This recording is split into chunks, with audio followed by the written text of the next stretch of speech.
gabi po sa ating pong lahat. Good evening, blessed evening sa umaga, afternoon sa bawat sa atin po. Yan, purin po ang Panginoon na tayong lahat ay muli na sama-sama, no?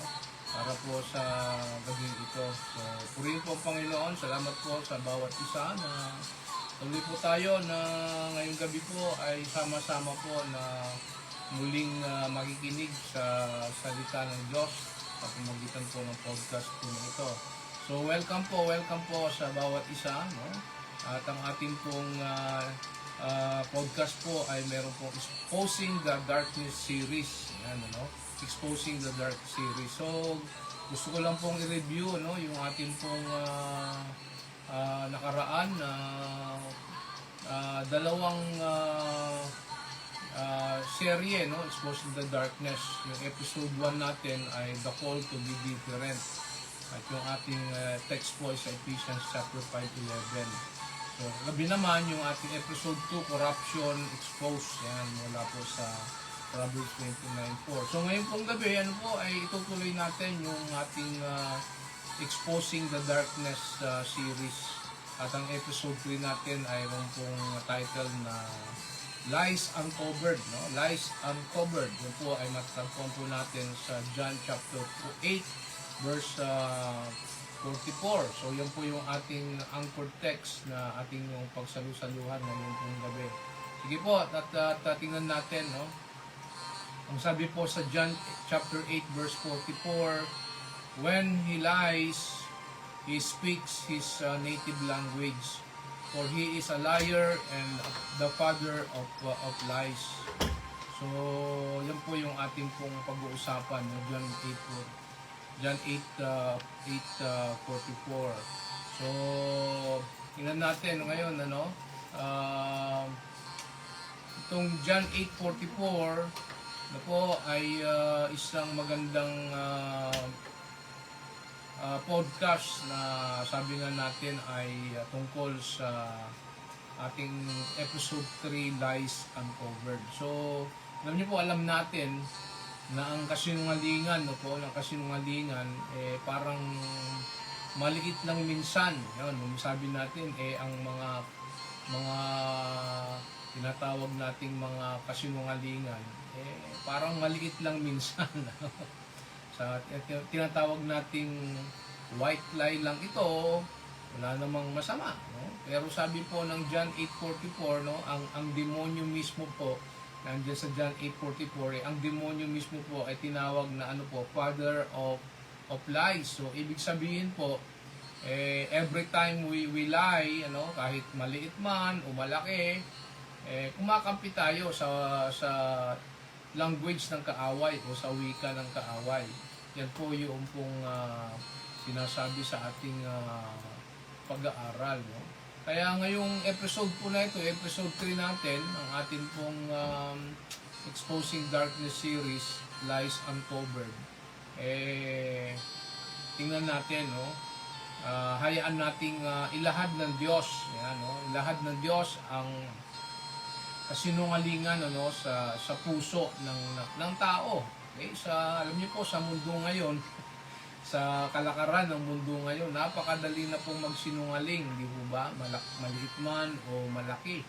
Ayan, ano? So, siguro, aware naman kayo kung ano ang mga maliit, malaki o kasinungalingan na nangyayari sa mundo po natin, ano? Pero alam mo ba na bawat kasinungalingan, kahit simpleng nating white lie lang, may epekto po sa relasyon, no? Reputasyon, at sa puso po ng tao. So today, tonight, we're going to uncover the truth behind lies. How they work, why they hurt, and how God calls us to live in honesty. So welcome po ulit, no? Sa atin, sa ating pong podcast ngayong gabi, Exposing Darkness series, White Lies, no? Yan po yung ating pong White Uncovered itong ating pag-uusapan. So tingnan natin, itong at least tatlong point about lies uncovered. Number one, no, una po ay lies destroy trust. No? Yan po ang isa. Lies destroy trust. So, meaning, alam niyo po, kapag nagsisinungaling po ang isang tao, ano po, nawawala agad ang tiwala sa kanya. Tama po, no? Trust and foundation ng anumang relasyon, no? Kaibigan, pamilya, trabaho, o kahit po sa relasyon natin po sa Diyos, no? Kapag may kasinungalingan, nagiging duda at kawalan ng kumpiyansa po ang resulta. So, paano sinisira ng lies ang trust? Yan po ang titingnan natin, no? Paano sinisira ng lies ang trust? Una, it erodes credibility, no? It erodes credibility. Ibig sabihin, kapag laging nagsisinungaling, hindi na gaanong pinapaniwalaan ang sinasabi mo. No? Kahit tama ang sinabi mo, may duda ka na. Di ba? May duda ka na. So, number 2, paano sinisira ng lies ang trust? It creates distance. No? It creates distance. Kapag nadiskubre ang kasinungalingan, nagiging emotionally distant ang tao po sa iyo.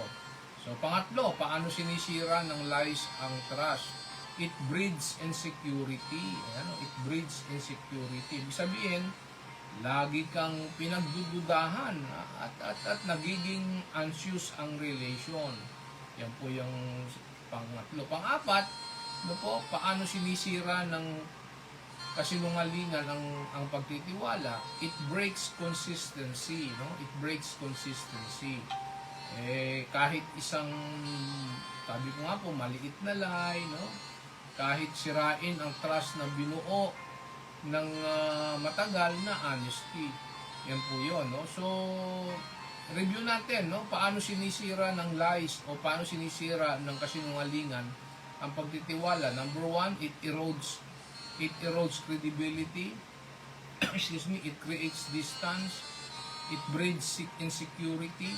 And it breaks consistency. Now, ano po yung biblical perspective natin? No? Ito maganda sa ating podcast. Siyempre, back up palagi ito ng word ng Panginoon. No? Sa Proverbs chapter 12, verse 22, na po, sabi po doon, the Lord detests lying lips, but He delights in people who are trustworthy.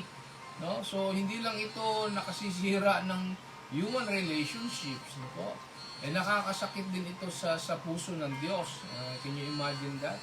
No, nasasaktan mo ang puso ng Diyos. No, hindi mo lang nasisira ang relationship ng bawat isang mga relationship natin, no, kundi sa lahat nasasaktan natin, no. Napapasakit natin ang puso ng Diyos kapag tayo po ay nagsisinungaling. So, ano ang ating practical takeaway dito po sa point 1 natin? Be transparent. Be transparent. Ibig sabihin, mas mabuti ang honest kahit mahirap.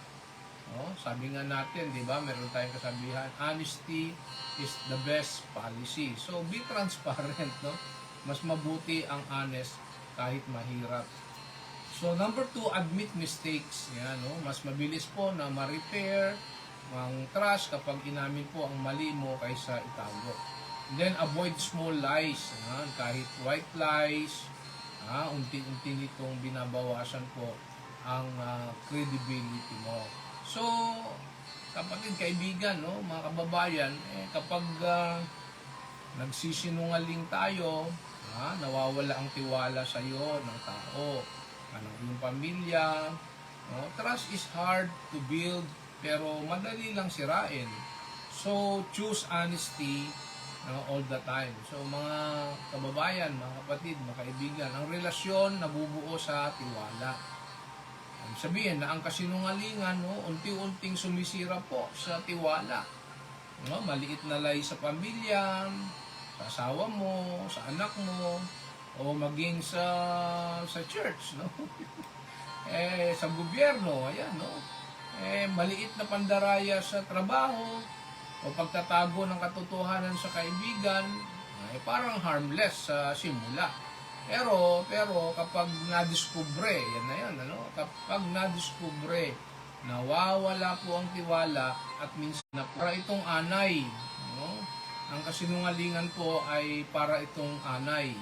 Anay, no po? Hindi agad kita, pero patuloy po na kinakain ang ano po ang pundasyon ng relasyon hanggang bumagsak. So yun po yan, ano po, ang isa sa mga point number 1 natin about lies destroy trust. Okay, so number 2, ano po, small lies lead to bigger bondage. Yan po yung tinatawag natin ngayon sa ating pangalawang point natin na lies uncovered. Alright, small lies lead to bigger bondage. So meaning, ano po, meaning minsan yun po yung akala natin, maliit lang po ang kasinungalingan. Walang epekto ito. Sinasabi natin, maliit lang naman ito. So, walang makakahalata dahil maliit lang. Pero kahit po maliit, no po, pwedeng lumaki at kontrolin ang buhay mo, kapatid, kaibigan, mga kababayan. Ang simple ngayon, bukas simpleng maging habit. Guilt o problema po sa relasyon. So, paano nagiging mas malaking problema?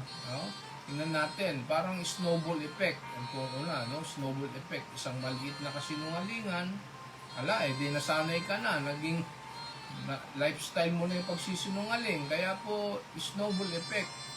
Isang maliit na kasinungalingan, susundan pa ng isa pa, para lang maitago ang una. So, yan po yung unang nagiging mas malaking epekto. Pangalawa, paano nagiging mas malaking epekto? Guilt builds, Guilt builds. Kahit maliit na lie, sabi ko nga po, bumibigat po sa puso at nagdudulot yan ng stress o anxiety. Okay? So, number 3, paano nagiging mas malaking problema? Relationship suffer. Relationship suffer. Nawawala po ang tiwala, at lalayo ang tao sa iyo. Imagine mo, kayo mag-asawa, nasanay kayong magsinungaling sa bawat isa, o yung mga anak ninyo, o bawat isa, nawawala ang tiwala, at lalayo ang tao sa iyo. Yan po ang magiging mas malaking problema sa relationship. Nawawala ang tiwala at maaring dededmahin ka na rin ng iba, lalayo ang tao po sa iyo dahil siyempre yung relationship nag-suffer. Number 4, paano nagiging mas malaking problema po ito? Meron pong spiritual bondage. Yan po yung mabigat po dyan.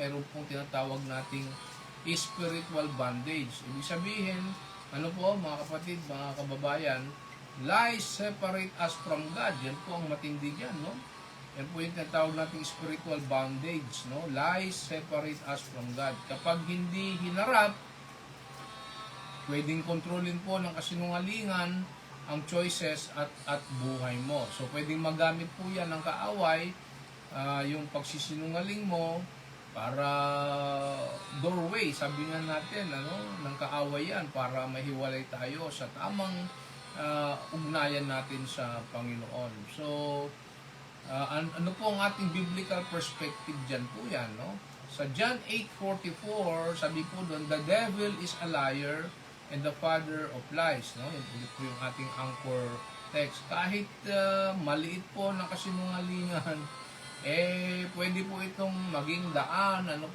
para magbigay ng foothold, sa kaaway sa buhay mo.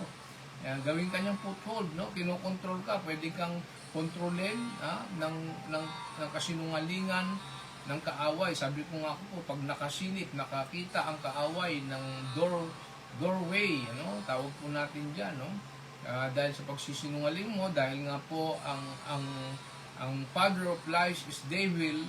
Ang devil po,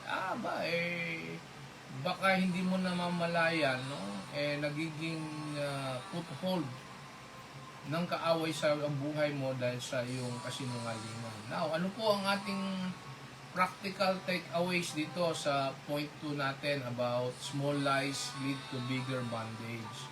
Okay, number 1, be honest. Alright? Always kahit maliit na bagay, truth matters. Ayan, no? So, number 2, stop covering up mistakes. Ayan, stop covering up mistakes. Ibig sabihin, mas mabilis maayos ang trust kapag inamin mo agad. Ano po? So, then, pangatlo, break the cycle. Ayan, no? I-rebuke, hingin natin ng tawad yung mga pagsisinungaling, no? Break the cycle. Baka mamaya, sabi ko nga, nagiging lifestyle na, no?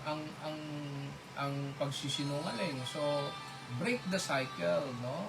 So, confess and seek God's guidance para mamuhay po sa integrity. Okay? So, again, maliit po na kasinungalingan ngayon, pwedeng maging malaki at kontrolin ang buhay mo bukas. Kaya kapatid, kaibigan, no, mga kababayan, piliin ang truth, ang katotohanan. Ito po ang susi po sa tunay na tinatawag nating freedom. So, hindi po natatapos sa isang kasinungalingan. Kapag nagsinungaling ka, kailangan mong magsinungaling ulit para takpan ang una. So, hanggang sa ikaw mismo, nalilito ka na sa ginagawa mong kwento. No, naalala po ninyo sa Bible, no, si Ananias at Sapphira. Ayan, sa Acts chapter 5, ito mag-asawa ito, no, si Ananias at Sapphira. Nagbigay po sila ng pera sa church. Pero nagsinungaling sila tungkol sa amount. So, maliit na bagay lang sa tingin nila. Pero po, in God's eyes, no, malaking kasalanan iyon. Ang ending, ano po ang ending nito? Si Ananias at Sapphira sa kanilang pagsisinungaling, pareho silang bumagsak at naku po, namatay, no, dahil sa kanilang kasinungalingan. So ganun po katindi, no. So nakabi natin ang ganun-ganun lang, no, namatay agad. Yun po ang naging istorya, no. Kung babasahin po niyo yan, yung Acts 5, no, sa buhay ni Ananias at Sapphira sa kanilang pagsisinungaling. So mga kapatid, mga kaibigan, no, mga babayan, tandaan po natin, ang devil po ay gustong ikulong tayo po sa kasinungalingan. But every lie, is a chain. So, the more we lie, the more we get bound. So, tingnan natin, isang illustration. Itong illustration natin, may title na The Broken Promise. Okay? So, The Broken Promise. Meron daw pong isang tatay na nangako sa anak niya. Sabi niya, babalik ako bukas, anak. Dadalhan kita ng regalo. Pero hindi siya bumalik, yung tatay, no? Ilang beses niyang inulit ang parehong pangako. Pero paulit-ulit din niyang binigo ang anak. Alam niyo na ang anong nangyari, no? Hindi lang galit ang naitanim ng anak, kundi pagkawala ng tiwala. Ang anak ang natutong magsabi, lies are normal. Dahil ito ay nakita niya sa kanyang ama na paulit-ulit na nangangako pero nagsisinungaling naman. So mga kapatid, mga kababayan, anong simpleng ibig sabihin nito? Kapag tayo po ay paulit-ulit po na nagsisinungaling, only lies, sabi nga nila, no? Hindi lang trust ang nawawala, no? Pati testimony natin, no, bilang anak ng Diyos sa mga taong nakapaligid sa atin. Alright, so number 3 and last, no? God's call to truthfulness. Yan po yung pangatlo about yung topic nating lies uncovered episode 3, no? God's call to truthfulness. So meaning, meaning? God wants us to be honest sa salita, sa gawa, at sa puso. No? Truthfulness, isn't just hindi pagsisinungaling, kundi paraan para i-reflect ang karakter ng Diyos sa buhay natin. So kapag tapat po tayo, nagiging strong ang relationship natin at free po tayo sa guilt at deception. Tama po? Tama, no? So kapag bakit tinatawag niya tayong dapat maging tapat, no? Bakit tinatawag niya po tayong maging tapat? Una, it reflects God's nature, yun po yun. Reflect God's nature. So, God is truth. Yan po yung sinasabi po sa John 14:6. Kapag tapat po tayo, ay nakikita po ng iba ang karakter ng Diyos sa atin. Tama po? Kaya every time na sa atin ang katotohanan, aba, kapatid, nire-reflect natin ang character, ang nature po ng Diyos. Number 2, bakit tinatawag na tayong maging tapat? No? It builds strong relationship. Trust at intimacy po sa tao ay mas nagiging matibay kapag honest po tayo. Alright? Number 3, it protects integrity. No? Ang honesty po, nakakaiwas sa guilt, fear, at consequences po ng lies. And number 4, spiritual obedience. Yan, gustong-gusto po ito, no? Spiritual obedience, no? Sa Ephesians chapter 4 verse 25, sabi doon, put away falsehood, no? Speak the truth with your neighbor. So, tapat na buhay, no? Buhay na sumusunod po sa Diyos. So, ano po ang ating take away dito po sa ating God's call to truthfulness? Una, no?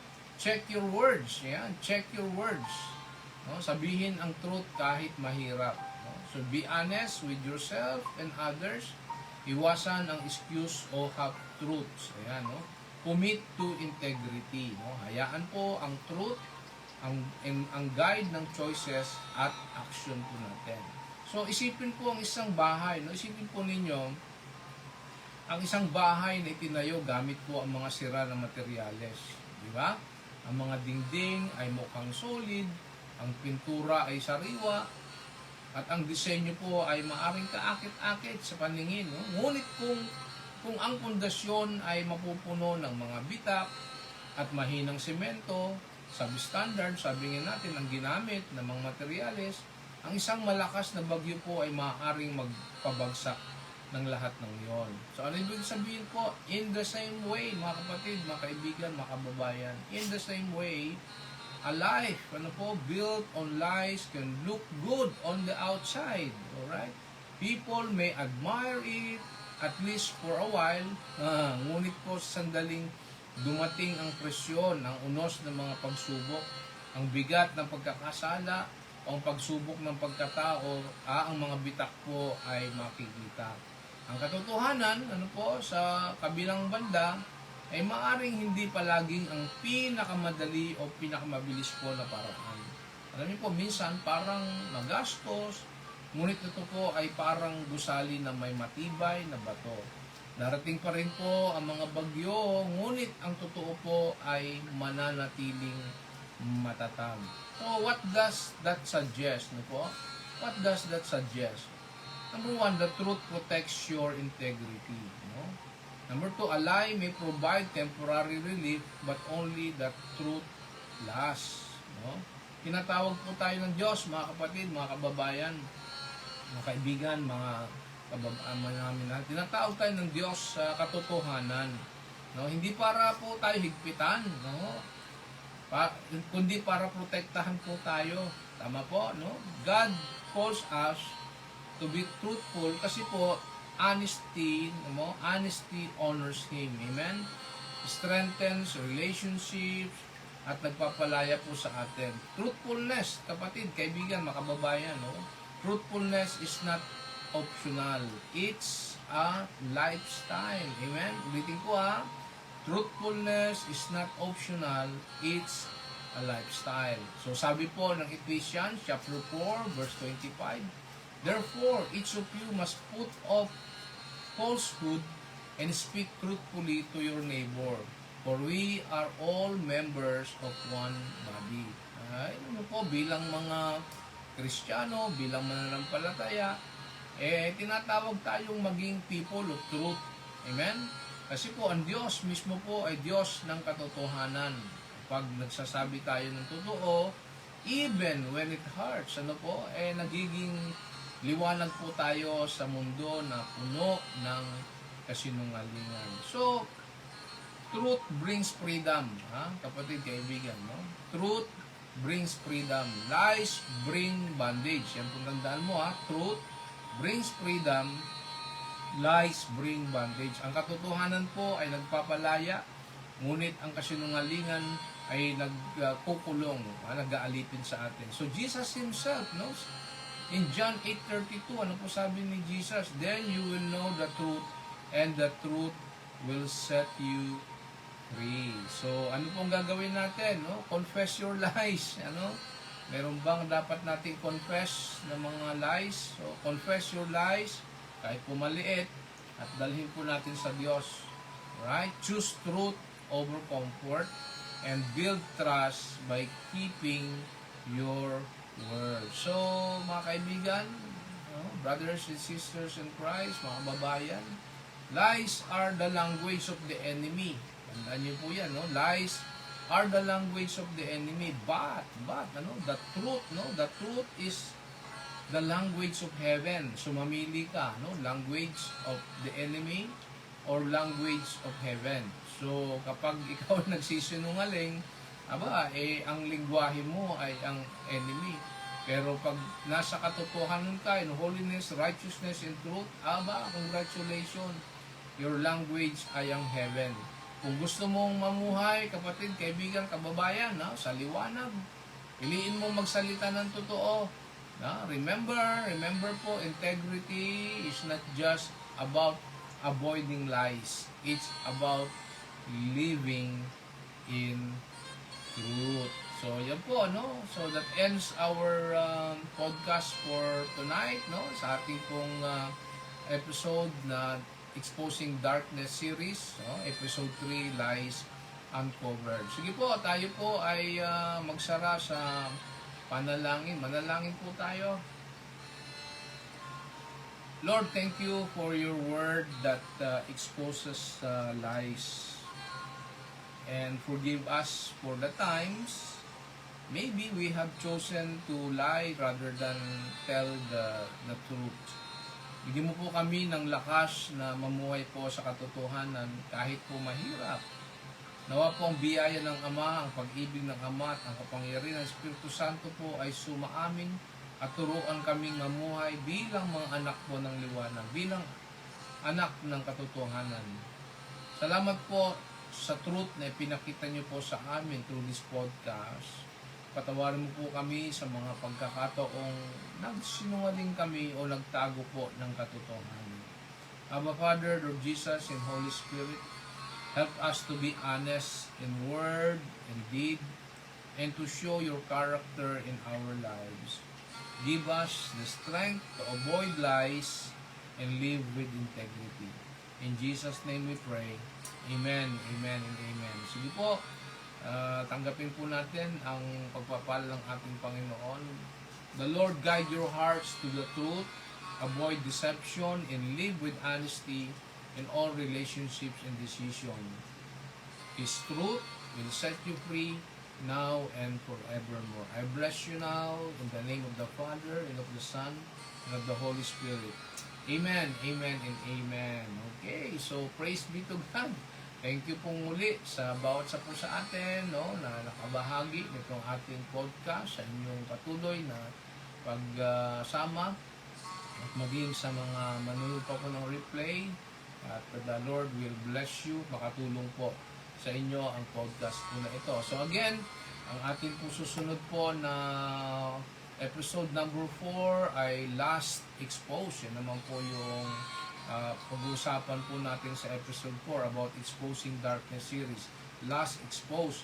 At yun po ang ating anchor text ay sa Matthew chapter 5 verse 28. Sabi po doon, but I tell you that anyone who looks at a woman lustfully has already committed adultery with her in his heart. So yan po yung ating pong aabangan na podcast, maybe tomorrow, tutuloy po natin itong ating episode 4, Last Expose, Exposing Darkness series. So, shalom and God bless!